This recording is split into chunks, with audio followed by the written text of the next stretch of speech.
Radio Transmundial presenta Los Grandes Temas. Un tiempo donde el pastor Salvador de Lutri nos lleva a pensar en la problemática más profunda del ser humano. Los Grandes Temas. Estamos estudiando las bienaventuranzas, una por una, las bienaventuranzas de Jesús.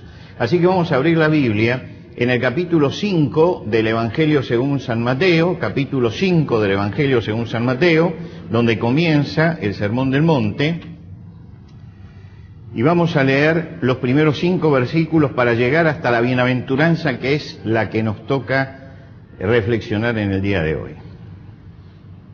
Dice: viendo la multitud, subió al monte, y sentándose vinieron a él sus discípulos, y abriendo su boca les enseñaba diciendo: bienaventurados los pobres en espíritu, porque de ellos es el reino de los cielos. Bienaventurados los que lloran, porque ellos recibirán consolación. Bienaventurados los mansos, porque ellos recibirán la tierra por heredad. Vamos a releer el versículo 5, que es el que nos ocupa esta mañana. Bienaventurados los mansos, porque ellos recibirán la tierra por heredad. Hasta aquí nada más. El Sermón del Monte es el más grande de la historia. El Señor Jesucristo sintetizó el Evangelio. Los principios cristianos, en síntesis, están en estos 3 capítulos, 5, 6 y 7 del Evangelio según San Mateo. Es la esencia del Evangelio. La lectura del Sermón del Monte choquea, produce un choque espiritual.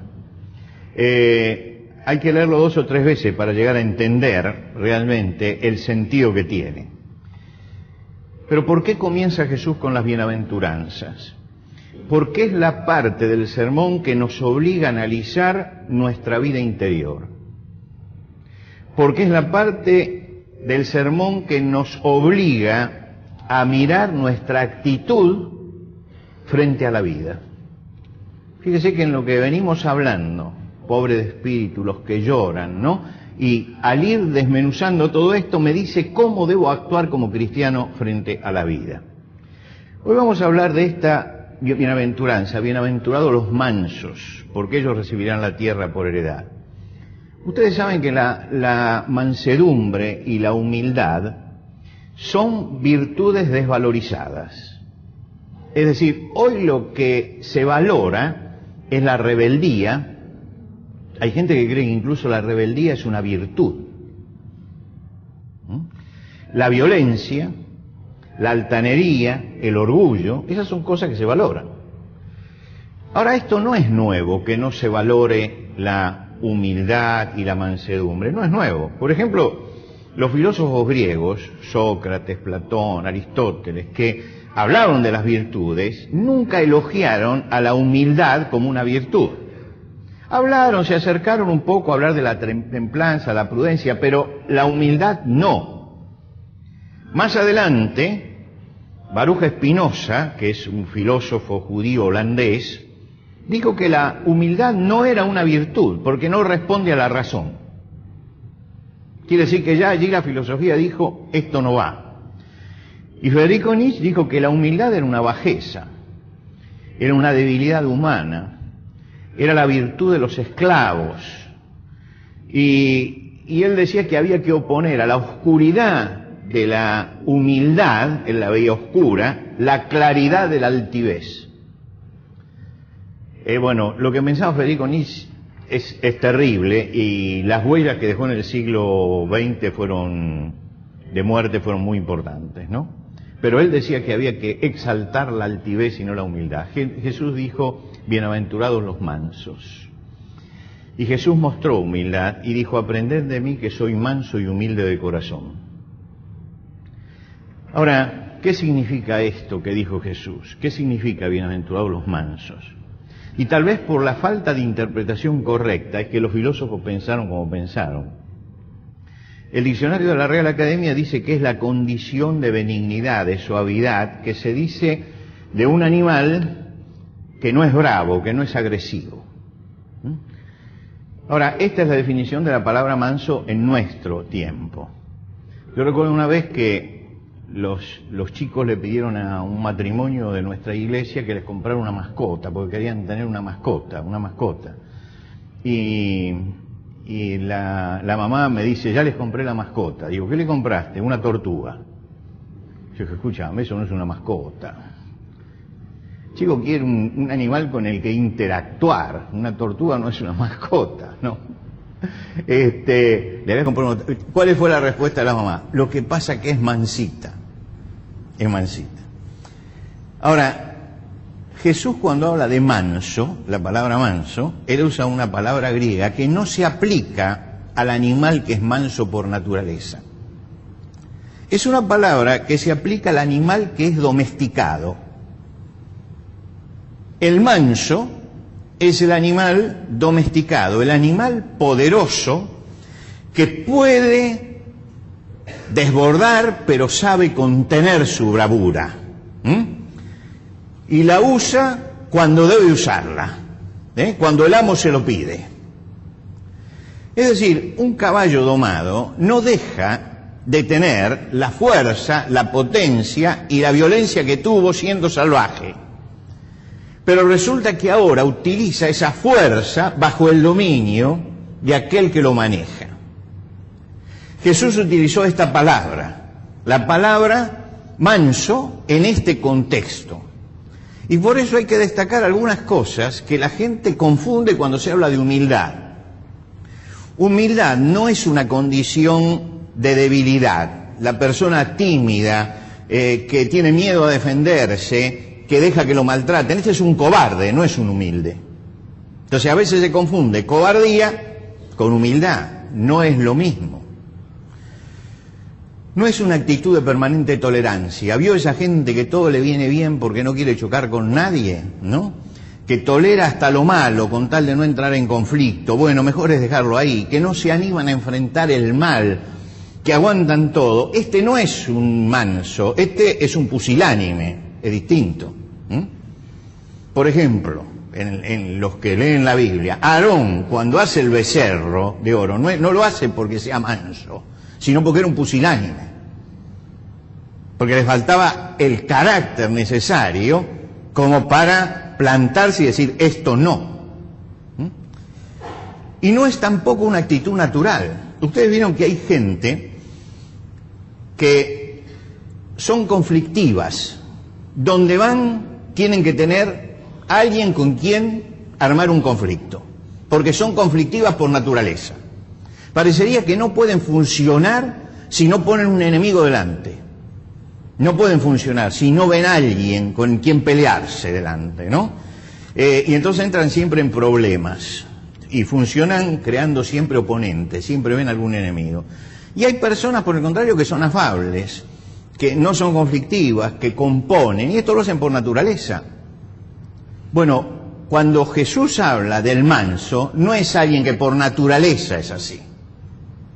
No habla de alguien que por una condición de debilidad es así. No está hablando de alguien que permanentemente tolera todo. Está hablando de otra cosa. Está hablando del poder bajo dominio. Vamos a un ejemplo del Antiguo Testamento. En el Antiguo Testamento, en el libro de los Números, se hace una calificación de Moisés. Y dice, aquel varón, Moisés, era muy manso, más que todos los hombres que había sobre la tierra. No hay otra comparación como esta en toda la Biblia. Este Moisés era un hombre muy manso. Y ahí vamos a recordar brevemente la historia. Esteban nos cuenta en su discurso que fue enseñado en toda la sabiduría de los egipcios y era poderoso en sus palabras y obras. Quiere decir que para ser parte del poder egipcio tenía que tener carácter y que ser un hombre decidido y saber liderar a un pueblo. Este era Moisés.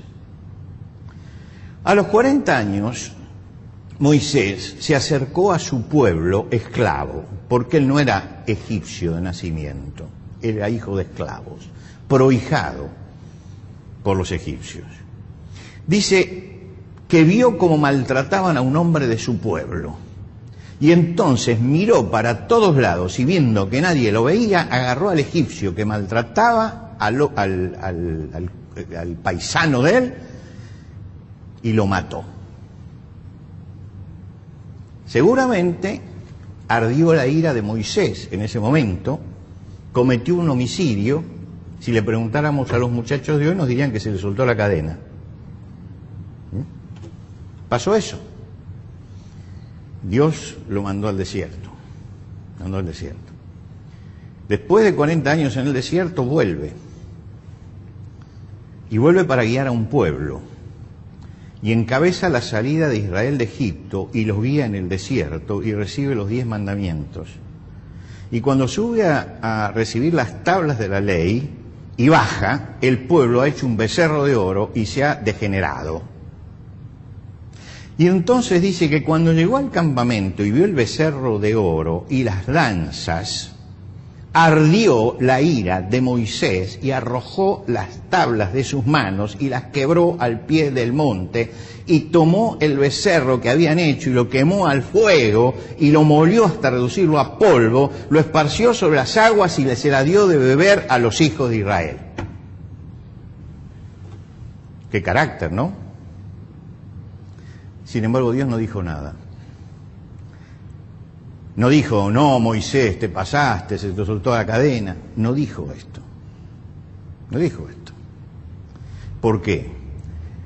Porque la ira está bajo el control de Dios y se airaba por lo que se tenía que airar. Dios no reprueba a un hombre porque use su carácter, porque sea enérgico, porque use su poder o use su ira, mientras que eso esté bajo el control de Dios. Hay cosas que tienen que llamarnos a ira. Hay cosas. Yo leía esta mañana en el diario El Último Balance, ya tenemos en este año en el norte 5 chicos muertos por desnutrición. Yo no puedo permanecer calmado frente a esto. Yo quiero saber quién es el responsable. Esta ira está bajo el control de Dios y no es condenada por Dios. Y fíjense que ninguno de los hombres de Dios fue un cobarde, un pusilánime, un apocado, un tímido. Todos fueron hombres de carácter. Pero no desbordaron porque eran mansos. Respondían a la orden de Dios en sus vidas. Y cuando el Señor habla acá de bienaventurados los mansos, o cuando Él dice, llevad mi yugo sobre vosotros y aprended de mí que soy manso y humilde de corazón, que Él mismo se pone como ejemplo, uno no puede dejar de recordar, por ejemplo, lo que sucedió con los mercaderes del templo. Con qué energía Jesús lo sacó. El Evangelio de Juan dice que hizo un azote de cuerdas y echó fuera a todos, y a las ovejas y a los bueyes, y esparció las monedas de los cambistas y volcó las mesas. ¿Se imagina usted la escena? ¿Se imagina la escena? Sin embargo, él se estaba rebelando en ese momento y airando contra la corrupción religiosa que estafaba a la gente. Y de ninguna manera eso estaba contra la voluntad de Dios. El Señor Jesucristo dijo, no me ha dejado solo el Padre, porque yo hago siempre lo que le agrada. Siempre lo que le agrada. Ubique también este episodio en eso. Y esto nos da la idea de lo que es bienaventurados los mansos. Bienaventurados los mansos. Es una persona que tiene su poder bajo dominio, que tiene su carácter pero que responde a Dios en todo momento. Muchas veces algunos ponen de ejemplo, por ejemplo, en el Sermón del Monte, algo que dice un poco más adelante en este mismo capítulo, cuando Jesús le dijo a los discípulos, no resistáis al que es malo, antes al que te hiera en una mejilla, ponle también la otra. Y sacan muchas conclusiones equivocadas, porque lo toman literalmente. Entonces, no reaccionan, aceptan la agresión, la promueven la agresión a veces. La enseñanza es otra, es una figura. Lo que Jesús habla es de no tener un espíritu revanchista, no contestar al mal con el mal,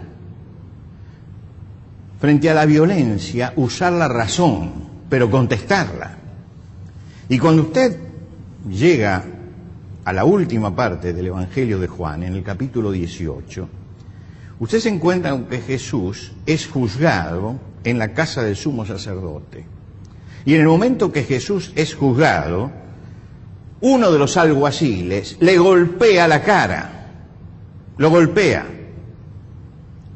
Y Jesús le responde: si he hablado mal, testifica en que está mal. Y si bien, ¿por qué me estás golpeando?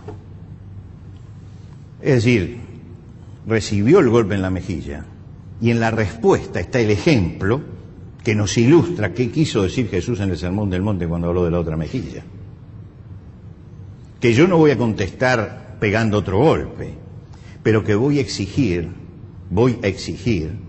las razones y voy a exigir la reparación necesaria. Lo mismo sucede cuando el apóstol Pablo, después de ser azotado en la cárcel de Filipos, a la mañana siguiente le dicen: bueno, andate a tu casa. Y él se para y dice: no me voy a mi casa, porque me trajeron aquí sin el juicio correcto, me azotaron siendo ciudadano romano, vulneraron mis derechos, ahora que vengan los jueces acá y me saquen ellos, me devuelvan la honra que me quitaron. ¿Que perdió su humildad el apóstol? ¿Dejó de ser manso? No, sigue siendo manso, pero hace valer sus derechos, y está pidiendo justamente eso. ¿Dejó de ser manso Jesús porque no puso la otra mejilla? Porque exigió que le informaran acerca de por qué y le explicaran por qué lo vieron. Está ante un tribunal. El tribunal tiene que ajustarse a la ley. Hay que tener cuidado con esta palabra mansedumbre, porque muchas veces se utiliza equivocadamente y se piensa que un cristiano tiene que ser un pusilánime que se aguante todo lo que le pase. No, hay que levantarse, hay que demandar, hay que hablar, hay que exigir justicia, hay que denunciar el mal, pero nunca hay que desbordar. Hay que hacerlo bajo la mano poderosa del que nos manda, que es el Señor. El dominio propio. Dios colocó en nosotros un mecanismo, porque Dios es el que nos hizo, que es la capacidad de airarnos. La ira no es un invento humano, es una creación de Dios. Nos puso la capacidad de reaccionar contra el mal. Cuando la ira trabaja independientemente de Dios, entonces no obra la justicia de Dios. Y esto lo explica Santiago en su carta, porque la ira del hombre no obra la justicia de Dios. Si la ira simplemente es la ira humana nada más, no obra la justicia de Dios.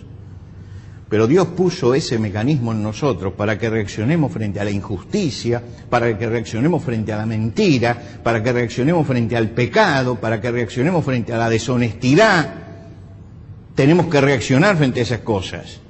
Y hacerlo no con un desborde, no salir a matar gente, sino como un poder controlado que reacciona sabiendo que Dios aprueba la acción de aquel que no tolera el pecado, que no tolera el mal, que no tolera la mentira, que no tolera la deshonestidad, que no tolera la corrupción. Y en esto tenemos que ser intolerantes. Lo peor que puede pasar es que toleremos el mal, toleremos la mentira. Pablo le escribe a Timoteo, que es su hijo en la fe, que está dedicado al ministerio, que debe ser eficaz en la tarea que Dios le dio. Y él le dice: porque no nos ha dado Dios espíritu de cobardía, sino de poder, amor y dominio propio. No nos ha dado Dios espíritu de cobardía, sino de poder, amor y dominio propio. El espíritu de poder es lo que nos capacita para servir a Dios. El espíritu de amor es lo que nos capacita para servir al prójimo. Poder para servir a Dios y amor para servir al prójimo.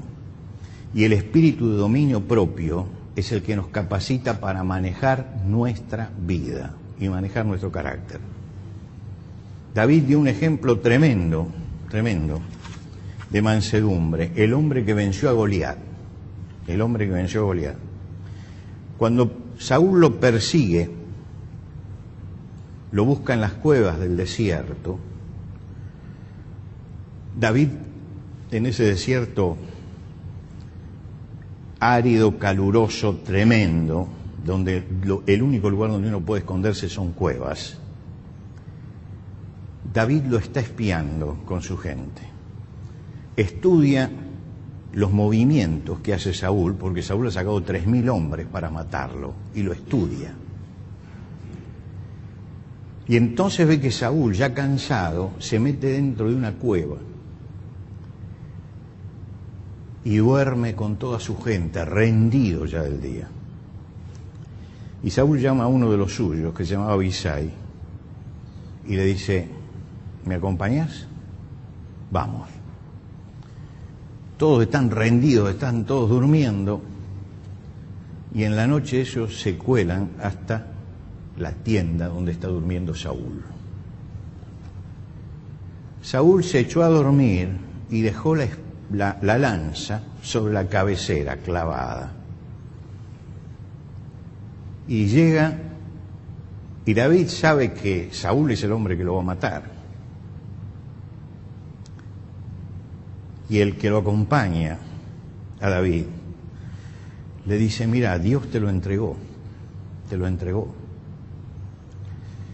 Déjame que agarre la lanza, de un solo lanzazo lo deshago, uno solo. ¿Y sabe qué significaba eso? Que David subía al trono de Israel. David subía al trono. Y en ese momento David se turba y dice: guárdeme el Señor de extender mi mano contra el ungido del Señor. Yo no lo voy a tocar. Esto es mansedumbre y dominio propio. A este hombre lo puso Dios y Dios lo va a sacar cuando Él quiera. Y Dios lo sacó, pero yo no lo voy a tocar. Esto significa poder bajo dominio. Él tenía todo el poder en ese momento. Pero no solamente tenía todo el poder, tenía toda la razón. Porque el otro lo estaba persiguiendo para matarlo. ¿Quién hubiera podido juzgar a David si en ese momento él, en un golpe de mano, mataba a su enemigo? Pero acá estaba el Dios que dominaba la vida de David. Y por eso él dice: guárdame el Señor de extender mi mano contra el ungido. No recurrió a la violencia para contestarle, le mostró la equivocación. Esperó que se levantara, y cuando estaba en la montaña le muestra el testimonio de las cosas que se llevó de la tienda, y le dice: Dios te puso hoy en mis manos y te perdoné la vida. Y le mostró que él era superior a Saúl, superior, porque podía dominar su propio carácter. Y entonces David escribe el Salmo 25, y en el Salmo 25 dice: Dios enseñará a los mansos su camino. Dios enseñará a los mansos su camino. En ese momento que él vivió, él entendió que Dios es el que enseña al que es manso, al que responde a Dios, el camino por el que debe andar. Por eso Jesús dijo en las bienaventuranzas: bienaventurados los mansos, ellos son los únicos dignos de gobernar la tierra. Por eso ellos van a recibir la tierra por heredad. Bienaventurados los mansos. Vamos a apropiarnos esta mañana de esta bienaventuranza para nosotros. Señor, te damos gracias porque has estado con nosotros durante esta semana que pasó, porque nos has abierto caminos de trabajo y de colaboración.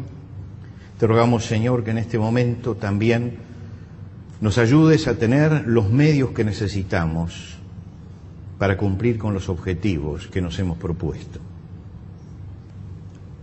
Y bendice, Señor, nuestra vida esta semana, para que en el transitar de los días que vienen podamos experimentar la realidad de la mansedumbre y de la humildad como la enseñó Jesús.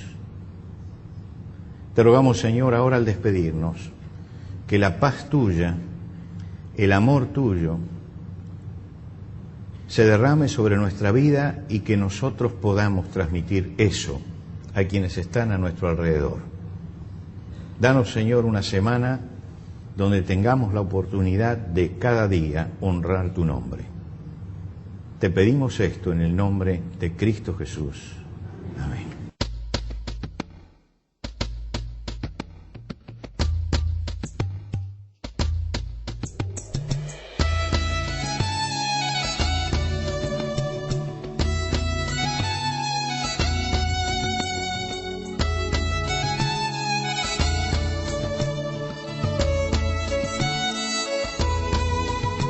Antes de finalizar los grandes temas del día de hoy, les queremos dar los canales de comunicación donde usted puede entrar en contacto con el pastor Salvador de Lutri.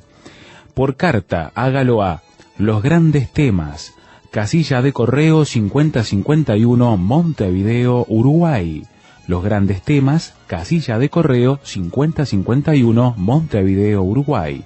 Y el correo electrónico losgrandestemas@transmundial.org.